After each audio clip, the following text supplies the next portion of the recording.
Hey, welcome back to another episode of A Warrior Spirit where the inner warrior shines in their light. Today I have the pleasure of Melissa Kim Corte, Corter, sorry, made you French all of a sudden. Uh, Melissa is a depth psychologist. She's an author. She's someone I've been connected with on Facebook for a while. She's been going through her own journey, so it's been quite a journey to get her in front of the camera with me. But Melissa, I appreciate that you're here and thank you for your time today. Oh, thank you, Daryl. I'm really excited to be here. Thank you for the opportunity. I look forward to chatting and seeing where we go. Well, I told you off camera, and I'll tell you on. You were on my top 100 list, and one of the reasons that I had you on the list or have you on the list is because of your shadow work. You are a psychologist. I have my degree in psychology, so I really vibe in people with the brain, and with the energy work that you do and that my wife does. It's just a passion of mine. So had you on my top 100 list, and finally got you here. So just so grateful. Where did you grow up? What's your start? Where's your origin? Sure. I actually grew up on the East Coast, which I recently returned to. I lived in New York and New Jersey, mainly New Jersey for the first 20-ish years. A couple years bouncing between New Jersey and New York. Went out to Arizona for 19 and just got back. Oh, okay. So I probably met you somewhere in the connections of the Arizona because that's where I'm currently at. Okay. What was it like growing up in Jersey back in the day? Oh, it was interesting. It's interesting. Well, I mean, it was a different world. Technology shifted so much. I remember like roaming the world in the woods and through nature without devices, without distractions. I spent a lot of time in the natural world, a lot of time by myself, really just connecting with the elements, the trees, the water, nature, partially escaping, partially connecting. But yeah, it was enchanting, but it was also a really difficult time. I feel a lot of people have that similar story. Yeah, but childhood is such a mixture of just you're growing, you're developing, you don't know what's happening, you don't know what's going on within you. You don't quite trust yourself, your instinct, your intuition. So it was beautiful, but also quite tragic, I would say, at the same time, however, those two kind of come together. Yeah, well, children by nature are not kind. They are, very much trying to fight whatever they're fighting behind closed walls. So exteriorly, they, try to find a way to deflect and pick on others. And when I hear someone who uses the words enchanting and those type of words, I automatically think, okay, she had it really rough because she, for better lack of better words, was a tree hugger. Jersey doesn't seem like a tree hugging society, so she probably got picked on a lot as a kid. Is that true? I'd say yes, but maybe not in a traditional sense, not necessarily by my peers or classmates, more so by family members, family dynamics. And it wasn't so much a direct necessarily at me, although there were moments of that for sure. It was more the observing people picking on each other, um, confusing messages of like attention and love with manipulation.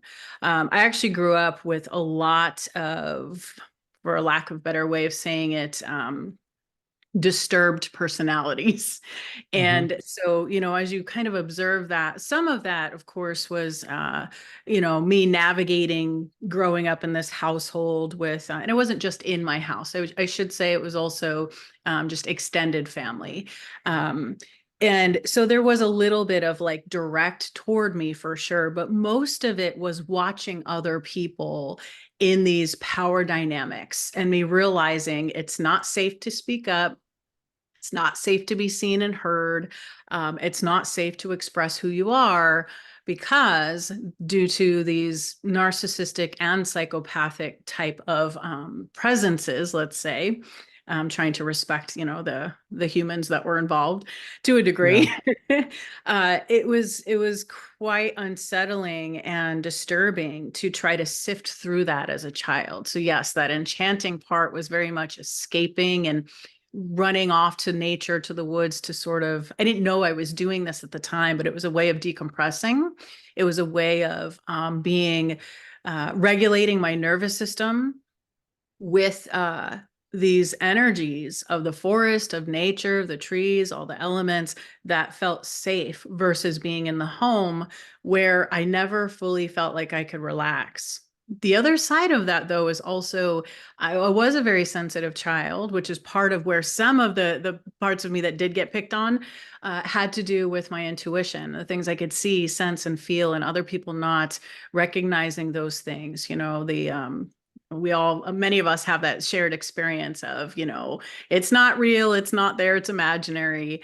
And so that was also unsettling. So you've got like the family dynamics, but then you have the sort of in between worlds where there's this knowing that something's going on, that there's energy, that there's a presence or multiple presences, and not quite having guidance or mentors or teachers to say, hey, what's happening is actually natural. You're just very sensitive. You're in tune.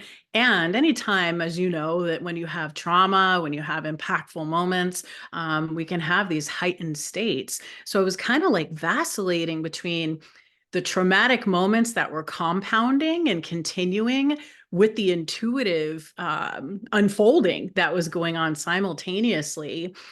Plus, we lived in a really bizarre place. Not that it was New Jersey, but where I grew up, strange fact, it happened to be the end of this long dirt road. And this road is semi-famous to the locals. So it's called Clinton Road. And they actually made a movie about this road. And it was this long dirt road where all of these bizarre, strange things were said to occur. And I was the very last house. So depending on, it was about 30 miles of this desolate road. And there was two ends to it. The end I was on was in New Jersey. The other end was in New York. And so what would happen is people would go looking for the things. They would hear these, ghost stories and tales, but there were accidents. There was actually a lot of tragic things that would happen. And at the time, we didn't have cell phones. Our house was the house people would come to. So if they survived the accident or whatever would happen, they would make their way out. And we were the first house they saw. So there were moments people were coming to our door covered in what I remember, blood, broken glass. So it was quite like a mixture of strange, bizarre, trauma, crazy, strange things, and just the location itself had a bizarre energy to it. So yeah, there's lots to that. It definitely sounds like it could be made into a movie for sure. Yeah. How old were you when you realized communing with nature is not normal? Hearing the voices of nature is not normal, although it should be. In today's Mhm. society, it's more embraced. Back then, it wasn't. I think you're more normal than those who can't commune with nature, but I'm in that Sure. same circle with you. So, Right. To us, it's common sense. It's common yeah, it's practice for right. sure. Everything's energy and everything has a life. What what age frame did you start really embracing this is special? Hmm. It's challenging because there were moments where I knew my presence and my beliefs. I don't even want to say beliefs because when you're a kid, it wasn't necessarily a belief, but maybe my ideas about things, my practices were different. Um, Not so much just about nature though, because I was kind of secretive about that. I wasn't as vocal about my connection to the natural world. I was more vocal about the energy I was sensing and feeling and things like that. So I feel like when it came to nature, I don't know if I was conscious of this or not, but I almost feel like I might have sort of concealed that because it was so sacred to me that I didn't necessarily want others to infringe on that, if that makes sense. But to be honest, I haven't really thought about that till this moment when it comes to the nature part. I think there was just so much going on with the other type of energy of sensing people that have passed, what we would call mediumship. Those kind of experiences sort of dominated the time. So I think that was probably the distraction when it came to the majority of conversations or things happening that made me feel like something's weird here, something's going on. Other people aren't seeing or sensing these things. But it does still relate for sure to nature because I also connected in that way. But I think what I recall was making people feel uncomfortable with my presence. My interests were very unique at the time. I was drawn to watching a lot of really intense psychological thrillers and stuff at a young age. Um, I used to play this game in the woods. It's kind of funny, but it's interesting. Many of us have like these childhood games that we would play made up or, things that are passed down. And one of my favorites was I would just dig for things. I would wander in the woods with like a stick or a shovel or whatever, sometimes just my bare hands, and I would flip over stones or I would move piles of leaves around. But the thing that was strange about it wasn't just this, curiosity to look under things. It was this feeling. I felt like I was a detective. I felt like I was looking for something and I was absolutely convinced I was going to find a dead body. So it's very, and that's kind of weird for a 6-year-old, 7-year-old. Yeah. And then when I turned, I don't know if I was somewhere between 12 and 15 years old. I'm honestly not sure. My mother had passed away, so it's that part is a little hazy, and I never had the chance to kind of go back and research some of these timelines with her.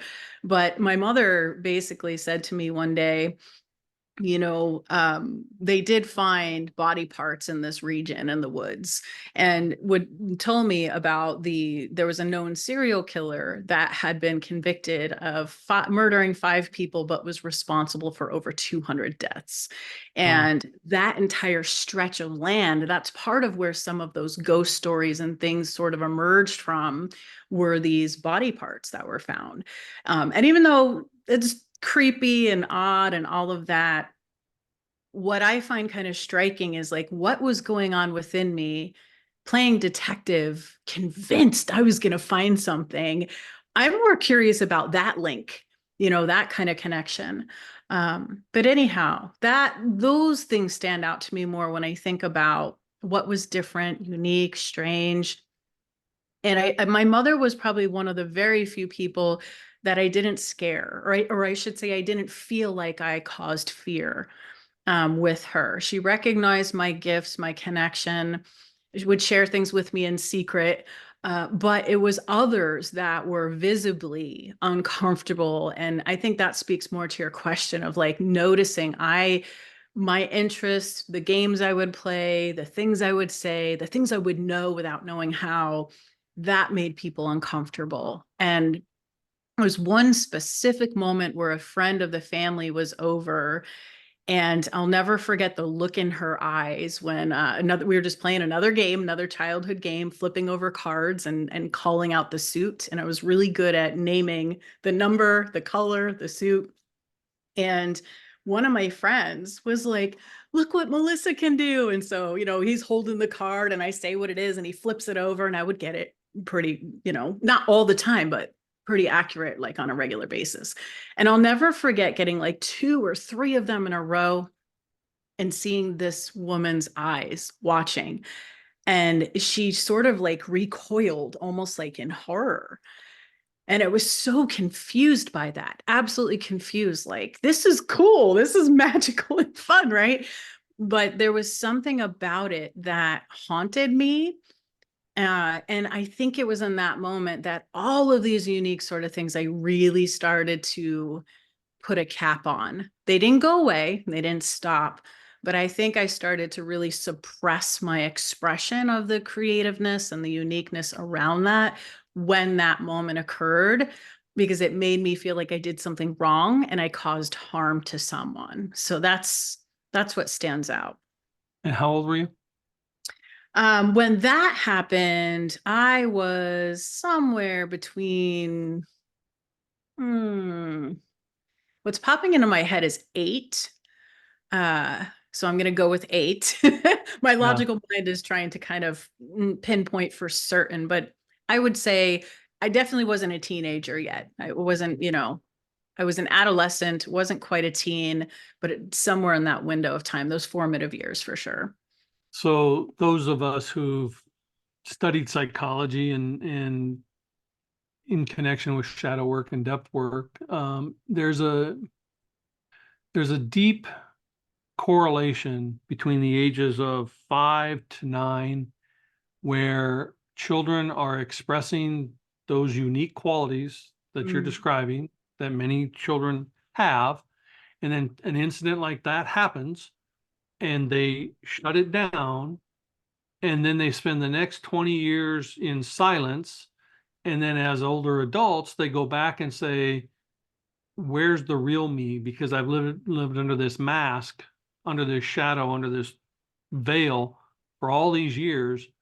And then they go back and try to rediscover who they could have been, should have been, and truly are, and then reconnect that way. Do you find that was true for you? Absolutely. Absolutely. In fact, it's kind of interesting how the last 3 years of my life have been a really deep dive into all of that. Reflecting back into childhood, remembering these stories that I'm even sharing here. There was a period of time where I wouldn't say I suppressed it. It was all still there, but I wasn't focused on it. I didn't make the connection that these moments mattered or had any of that kind of significance that you're speaking to. It was sort of all there, but not quite at the forefront of my mind. But the last few years, as I went through a really huge ordeal. And we were talking a little bit before we started, a dark night of the soul kind of experience. My husband and I were really sick with COVID. And I had to shut everything down in my life. I didn't have a choice. And it was through this intense chaotic illness that all of a sudden coming out of that I started asking deeper questions, and I had already been doing the spiritual work, this kind of stuff for over 20 years, and I wasn't shying away from diving deeper, and I thought I was someone who really had a handle on a lot of this kind of stuff, and to a degree I did, but there was so much more. And so what you're speaking to is like that's what arose. Then it was like, I survived this. I don't know why I got as sick as I did, or I mean, I could tell you energetically, emotionally, what it did for me. But ultimately, it pushed me to want to know more and want to go back and reflect on these moments. And part of that involved the shadow work because as I was doing my own work on learning to embrace more of who I am, and like I had these resistances, I had these blind spots, I had a lot of healing to do, and I was trying to unravel what was making me feel sick and what was weighing me down and the emotional baggage and all this stuff. And it kept pointing back to those times that you're talking about. The other thing that kind of goes with that is this idea of authenticity.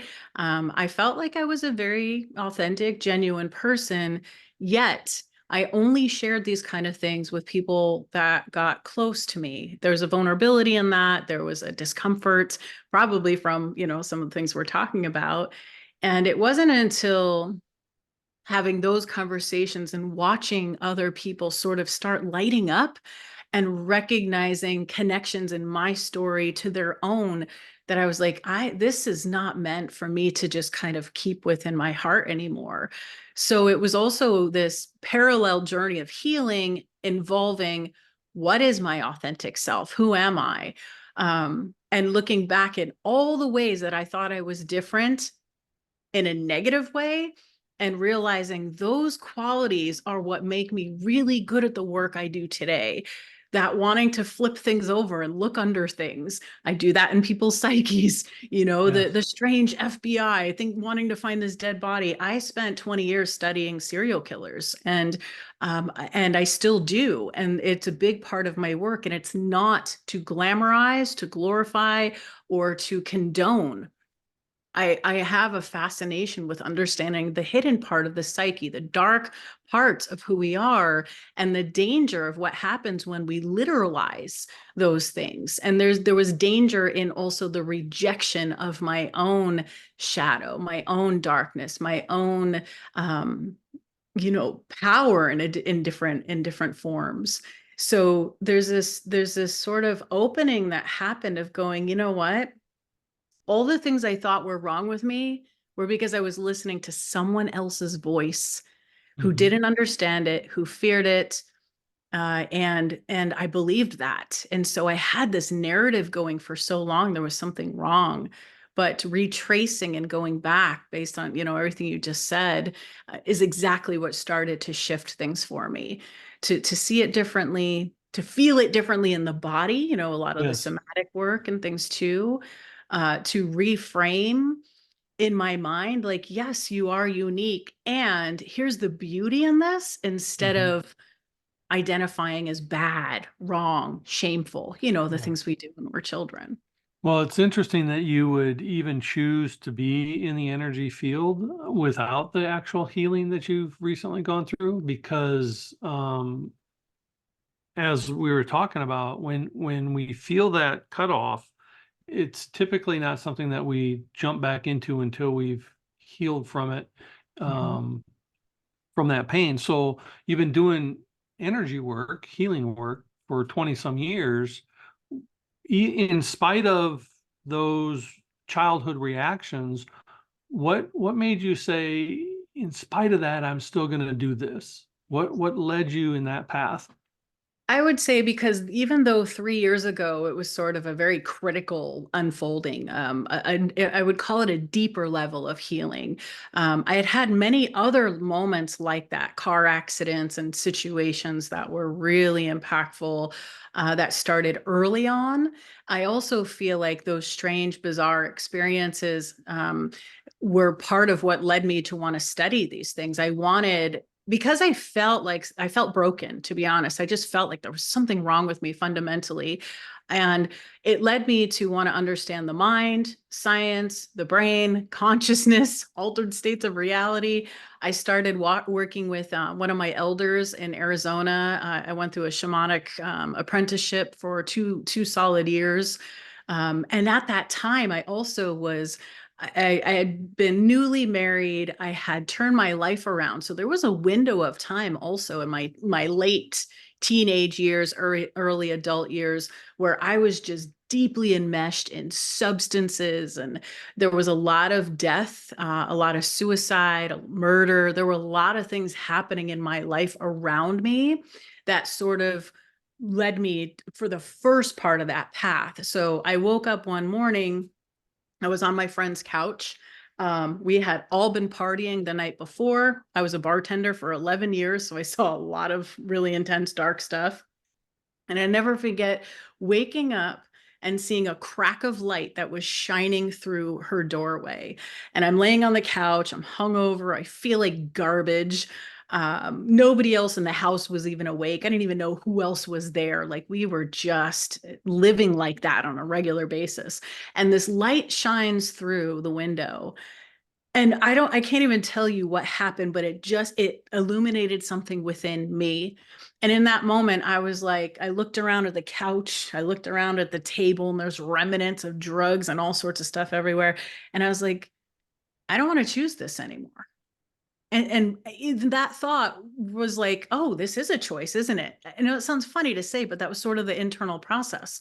You know what? This is a choice. I got up off that couch. I haven't seen most of those people in over 20, 30 years now. And I met my husband now.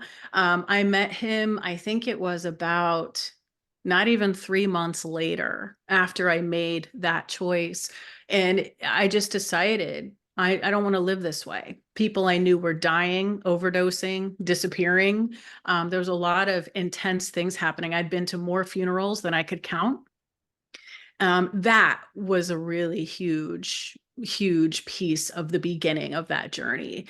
Um, And yeah, and it was after that I still went through this in between, when you know how it is when you're sort of you're no longer who you are, you're Yep. not quite who you've become. So Yeah. there was still unknown. It was just now I was in the unknown without the substances, without the drama, chaos, without the people that were sort of enabling. I was an enabler, they were enabling. You surround yourself with people of the same sort of thing. Not that they're bad people or anything, but just when you're in that, it's very clear that there's a vibe there that you're all participating in. I stopped all of it. I didn't see people that I were lifelong friends. All of it was cut off. And I let myself kind of float through this unknown, met my husband, quit my job, like everything. It was just like that. Um, but it still kind of carried on for quite some time where I didn't know who I was. I didn't know what I had to contribute to this world. I didn't know why I had been through what I'd been through or what was to come. But there was something that started to reemerge in that space of not knowing that reminded me of my gifts and that intuitive sort of connection. I hadn't yet met other people at that time to draw that out. That was sort Hmm. of that next phase that was about to happen in my life. Yeah, you needed to be given permission to revisit what you had already shut off. Yeah. When you met your husband, obviously it's been 20 plus years ago now, if Yeah, your our timeline is 21st right. anniversary was yesterday. Well, that in and of itself is a major kudos. But I do have to ask you, having lived with somebody who is adept at everything you just spoke about, I've seen and heard how my wife shut her own gifts and denied who she was for a very long time for the same reasons you did, not from the external world, but the family world, and not wanting to be, shipped off to a nut house because that was how they viewed you back in the day. Um, but knowing me and that I also kind of had a fringe shadow world that I walked in. My question goes to your husband because I don't know him, never met him, but knowing what you are and who you are, it takes a certain person to walk into that and not be freaked out about it, Mhm. embrace it with you, and encourage you to blossom into who you're supposed to be. Um, did you how did you introduce your husband to kind of that realm, or was he already a part of that realm and you were gravitated towards him? Oh, it's so interesting. I like the way I introduced him to it was I literally just radically changed my life. And I basically was like, I'm starting over. He was not even a part of, I didn't even know he existed at that point. So he literally came in from out of the blue after these choices and decisions were made. Um, there was something really great about him. I think that he had his own struggles, his own past, his own sort of challenges, of course, that there was just an understanding. There was an understanding and a grace and a compassion that he demonstrated. I think when you are someone who has been judged very harshly, or like we're talking about, been through impactful moments, traumatic situations, there's a lot of different responses we can have, but one of them is compassion, and I feel like that's what he had given or demonstrated to me. And so and I also came into it with, even though I was very uncertain and had no self-esteem, really had to start over in a sense, there was also another part of me that for some reason felt like these things were purposeful. And so I was also unpacking a lot of ideas about shame and guilt. And he was really helpful and supportive in that idea also of what moving forward looks like, not having to have game or guilt or shame simply because you experienced this time or period of your life. And I think that's really important, especially for any type of really dark experiences that people may not be able to relate to. It's difficult for them to sometimes empathize or have compassion. Um, And that's part of the work is we don't need to relate, but maybe we can find understanding, or maybe we can at least find something of our humanity that says, I don't know your story, or I haven't walked through your shoes, but I can sense from you that you've learned from that experience. So I feel like there was that. The other thing is, early on in our relationship, he ended up going overseas. And so he was in the military. And so when he went overseas, there was something about him leaving. I also had, our son was early on when he was about 2 years old, I want to say, when my husband went to Afghanistan. And it was during that time I was living alone because he was overseas with our son. My entire family was on the East Coast. I had moved to Arizona, and I had very little support there, let's just say, on that side of the country at that time. My intuition started to awaken again. It was at that time I went back to school. I went back to school for massage therapy. I didn't know what I wanted to do. I had no idea what to do with myself or my life, but I just knew that working random jobs was just not working. And I decided to go to massage school. And there was something that happened where early on, as people were teaching us technique and these different movements and the muscles and, the anatomy, I started to feel stories in people. I started to have this experience where I would see small lights around the body in certain areas, and it was terrifying and exciting. So there was a part of me that was like, what is this? Let's follow this.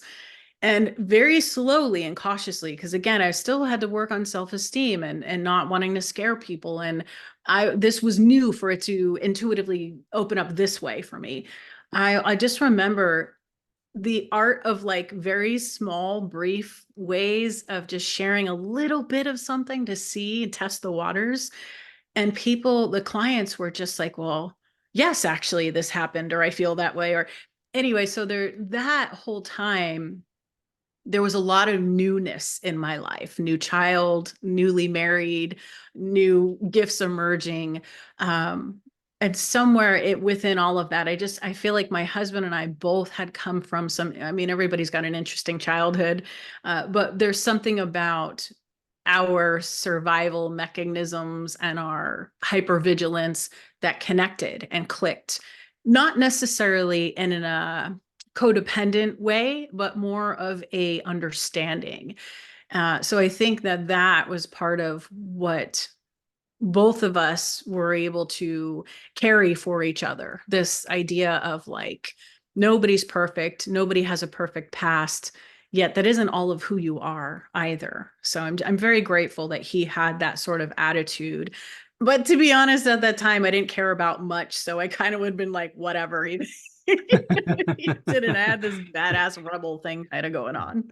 Well, it's funny because I say to my clients all the time, when you can tell your story from victory and not victim, now it no longer controls you, and you're able to impact others with your story instead of just telling that so that they feel sorry for you about your story.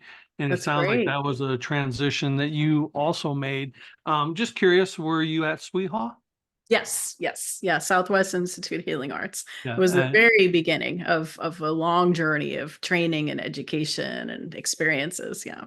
That's where my wife went for her Reiki master, Oh, and okay. and Cabano. Cabano. Cabano, yeah, that's Yes. probably our connection, because Okay. she was someone I knew from that world as well. And then I have other friends that have gone to Sweehaw. It's amazing place to open up your gifts and step in and blossom to whatever your modality is. May I ask, just out of curiosity, not that it adds to your story, but who helped you with the shamanic stuff? Oh, so it was a woman named Renee. She lived in I'm trying to think of what the town was in Arizona. It was in the desert. Apache Junction, like way Okay. south. Yeah. Yeah, Apache Junction Yeah. area. Yeah, well, most shamanic people live way out. Yeah. They're not city folk. Yeah, so it's a nice just the connection that our worlds have Yeah. serendipity. And the fact that you love to study the mind, and that's, a passion of mine. You call yourself a depth psychologist. Do you care to elaborate on what that means? Sure, sure. So depth psychology is a combination of a few different elders in the field, we could say. So James Hillman, Carl Jung, there's a lot of influences that have sort of birthed this discipline, this psychological discipline. And the idea is that most depth psychological perspectives involve the unconscious. So they believe that there's an unconscious component to the human psyche, a part of us that we can't see, a part of us that's beneath our awareness. And then we also sort of identify with the model of the persona that was brought about by Carl Jung. This idea that not only is there an unconscious, a hidden side, but then within that, there's a collective unconscious, and there's also a shadow dynamic. And so this beautiful field that connects the mind, the body, and so depth psychology also tends to the soul. It's one of the reasons I loved this so much is because a lot of psychologies leave that out. It can be very extremely focused on the brain, the mind body connection sometimes, but often it'll leave out the soul. And the other thing is, depth psychology tends to work with symptoms and pathology as in metaphorical, creative, and mythopoetic ways. It's absolutely beautiful. So, for example, if someone has a symptom, you still take it very seriously, of course, and you make sure they have the proper care and everything that they need to make sure if it's an emergency situation. But they like to see through literal fixations. Instead of saying, okay, this is a symptom, let's just treat the body, we see through the symptom and ask like what energetic form is here. Now with depth psychology, they lean more towards mythology and archetypal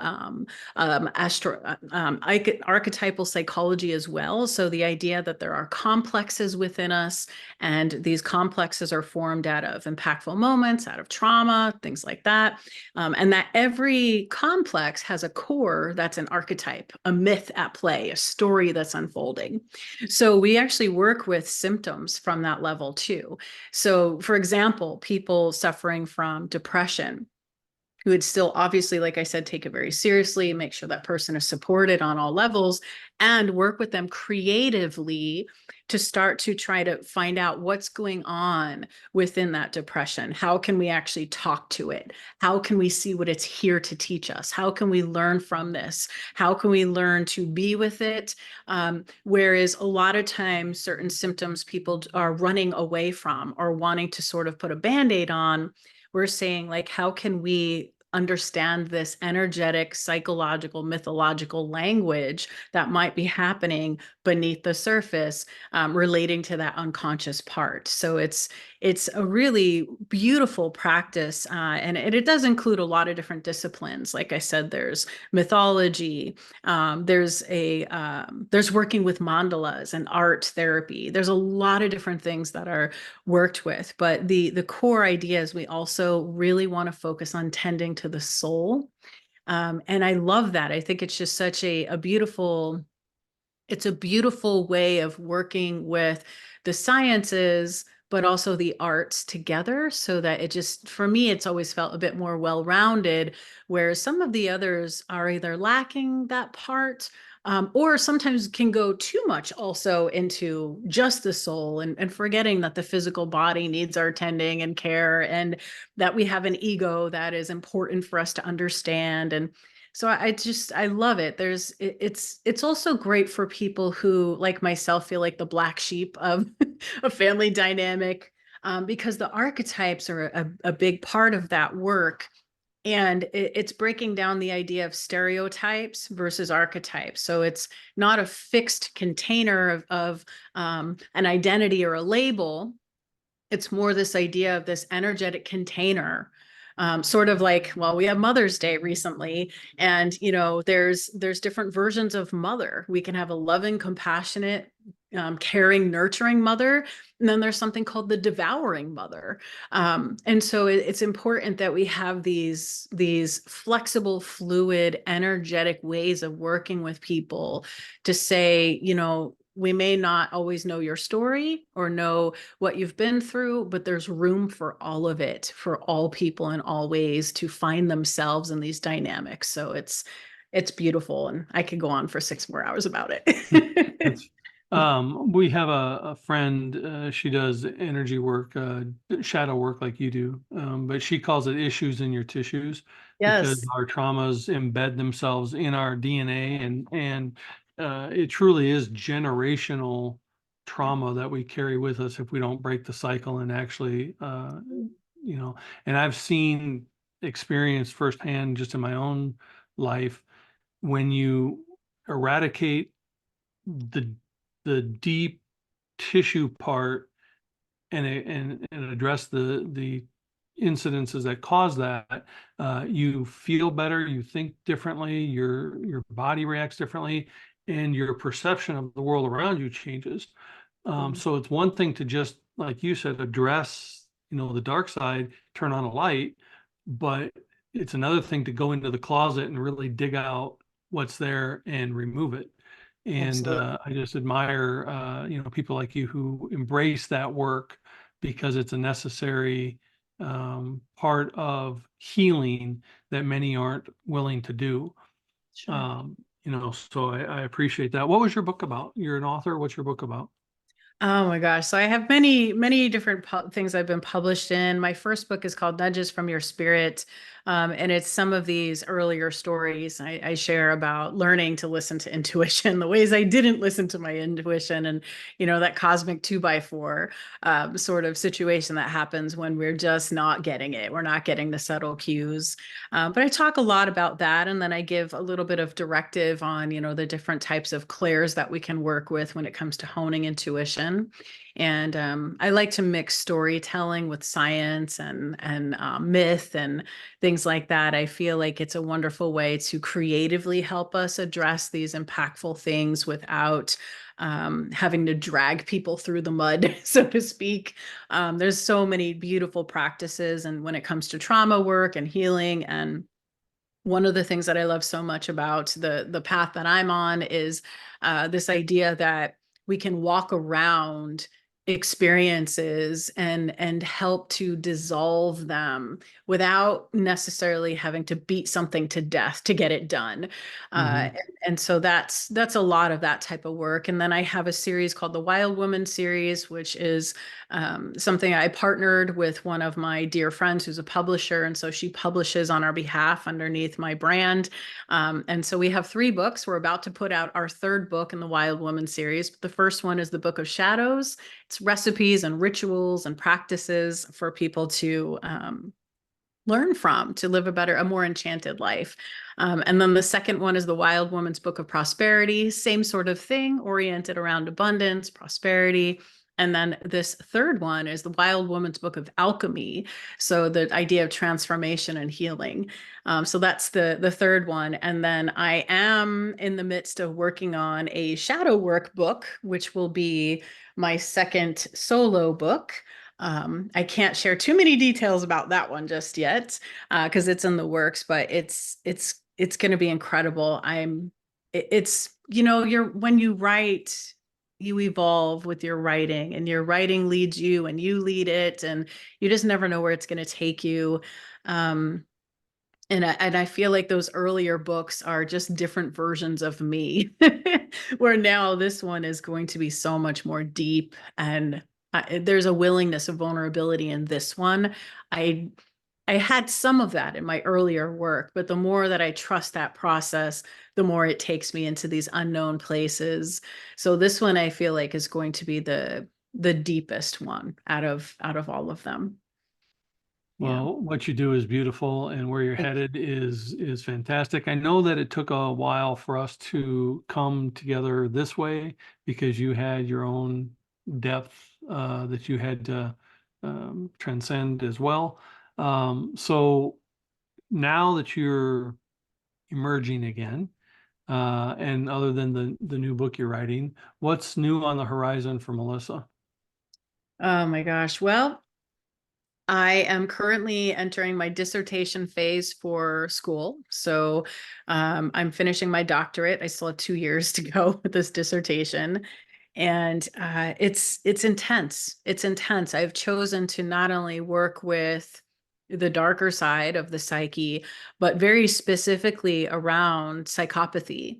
And so this dissertation it's absolutely fascinating and frightening. It's drawing a lot of me forward, a lot of my past, a lot of my experiences, and then research and neuroscience and a lot of different components that are coming into this. So that is something that I'm right at the doorway. I just started the process. I'm gathering the materials. I'm working with my board. So we have to have an actual committee for our dissertation. Actually, this morning received the good news that someone I had reached out to said yes, so they're joining my committee. So my team is secured, and now for the next 2 years, I really get to dive into this topic. And my other work revolves around this too. So the classes, the courses, the workshops, my retreats, all the things that I'm kind of working with now are about helping people confront the shadow. And it isn't something we necessarily get to say, oh, it's 2 p.m. on a Tuesday. I'm going to do some shadow work now. It's Yeah. like, oh, what's happening, right? When we're in traffic and we're triggered. Or, we get a call from that relative and they're just going off about whatever it is. Like there's these opportunities to constantly be in practice with the work that I myself am working through in order to expand in the ways that I want to. And it's not easy. It's the most difficult work I've ever had to do. Sometimes it involves loss. You have to be willing to sort of detach from the idea of what your life would look like. I did not think this is what my life would be like, but I'm extremely grateful. And so I feel very blessed that I get to take people into these places within themselves. I did just recently open up a few more mentoring spots, and so I have that going on. I am oh, there's just so much happening. I do have a really fun thing I started. This will be our first month we're doing this. It's called the Shadow Salon. And this is actually a creative incubator. So for people who are authors, writers, speakers, teachers, coaches, healers, all in the creative arts kind of a thing, it's a place to come get it done. So we're going to meet once a month for about 2 hours. I'm going to have a very, I don't want to say simple because it's still potent shadow practice. And the idea is let's bring our excuses, why we are not writing that book, why we're not like finishing the thing, and bring it into this space. I'll guide us through a bit of a practice. And then we're literally just going to have some dead air time together where we sit and we write and we work on it. And then a little bit of conversation around that too, to kind of work through some resistance and stuff. So I'm excited about that because I have my own stuff that I'm going to be bringing to this as well to work on. And I think, that's really the point of it all is, just becoming more willing to be uncomfortable, because it isn't always just about digging and looking for things and finding these horrible twisted things. It's actually quite the opposite. We think that's what we're going to find. But like you referred to actually, Daryl, when you were talking about going back into your past and those moments and how informative those years are, usually by facing and looking at those things, we actually discover these beautiful gifts and we overcome and we discover we liberate that energy from the tissues like you're talking about. And it really solidifies in our identity. So it adds to our persona. It shifts who we are. And I'm just looking forward to continuing creating things around these ideas that are really near and dear to my heart. And I hope they serve others to feel less afraid, to look into the places that they maybe have shut down or turned away from, so they can discover something new about themselves. Well, if you look into your own journey, the 7-year-old Melissa who is roaming the woods, being a detective, looking for the supernatural in the natural, you fast forward to the Melissa today who's getting her PhD, and those skills, those interests, those passions are directly the foundations to which are going to propel you to that PhD, which are going to then propel you into helping more people. So our life is a building block to our future. We just aren't always able to see far enough down the road. We have to just trust and have faith that that's being another stone in our pathway.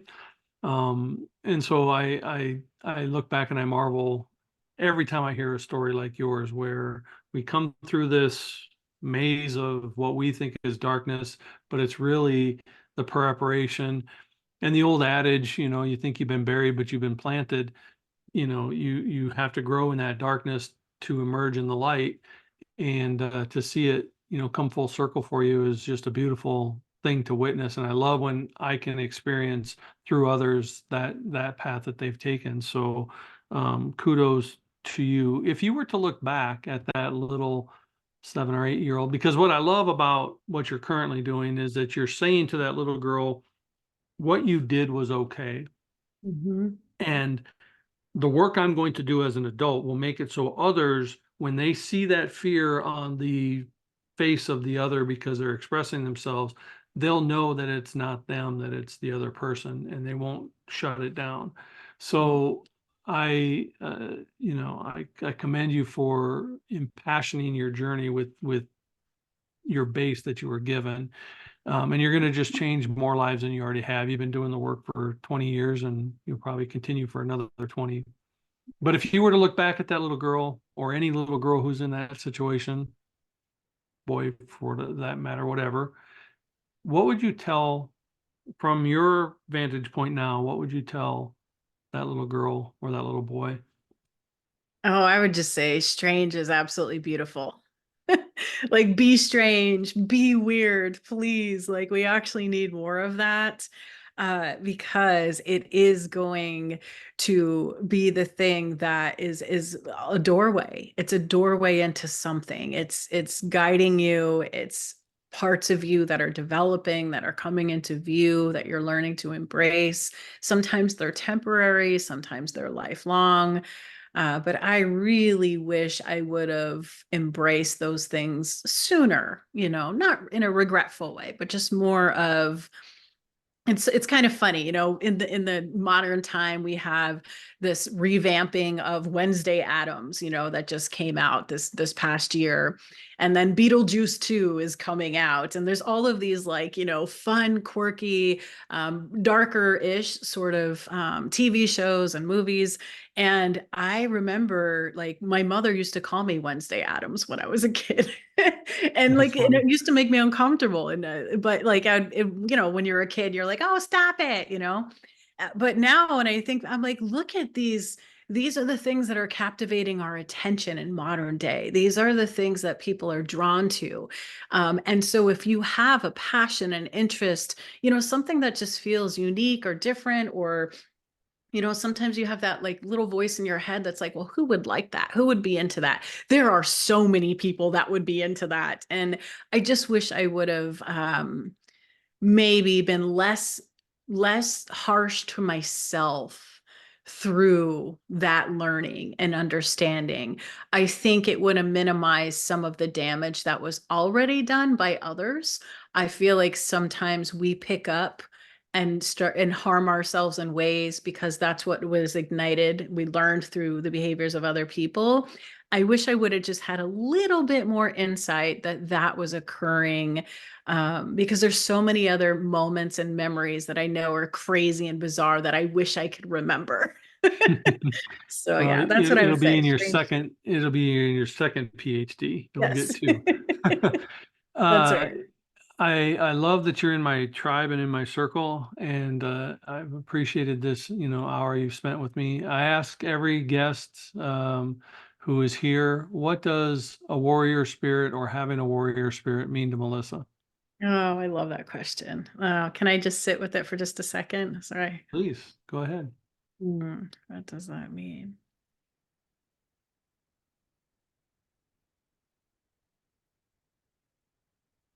What comes to me is that it's deeply personal, and it's authentic and genuine, and it doesn't power the power of a warrior spirit can be kindness, it can be courage, it can be gentle and soft, it can be vulnerable. I feel like for me, it's what's coming up is reframing what we think about strength and courage, and letting that have a different, maybe a larger capacity to hold more experiences that we may not understand in others or even in ourselves. But I think that there's also like a willingness there, the willingness to be vulnerable, to go first, to say that thing, to to do it without knowing how it's going to end up. I think that's a terrifying and exciting thought, to just move forward, and you don't know if the net's going to be there when you leap or whatever, how people say those kind of things. It's like the warrior spirit, I think, is you just learn to really cultivate your intuition and trust it, and shut out the noise of the external world, because we're all just trying to do the best we can, but only you are really going to know. Like, let your psyche lead you. She knows the way, like she or he knows the way to your unfolding, and trust that process, and it doesn't have to look like anything that anybody else is doing. Yeah. I absolutely love that. It's one of my favorite answers that I've ever heard for that question. And I just am really grateful for you and the work that you do. And I appreciate your time today. Thank you so much for doing this. And I look forward to watching you continue to blossom and grow. Thank you. And thank you for what you do, allowing people to share their stories, and you have some really beautiful, insightful questions. I've done so many of these experiences, and yet I just love sorry for the background noise. I love when people are just intuitive and connected in their way. And you can tell by the way you ask questions and you move through this process. And that's a gift. It's a beautiful gift. So thank you for creating this opportunity and allowing me to share my story, and being a safe person to also bring this out into the world. I think that this is amazing what you're doing, and I'm excited. I'm excited to watch this and share this, and yeah, I just wish you so many blessings as you do this work. It's changing a lot of lives. So thank you for the ripple you're creating. Oh, I appreciate that. That's more meaningful than you'll ever know. So thank you. Wishing you a blessed rest of your week, and we will connect again soon. Thank you, Melissa. Thank you. Take care.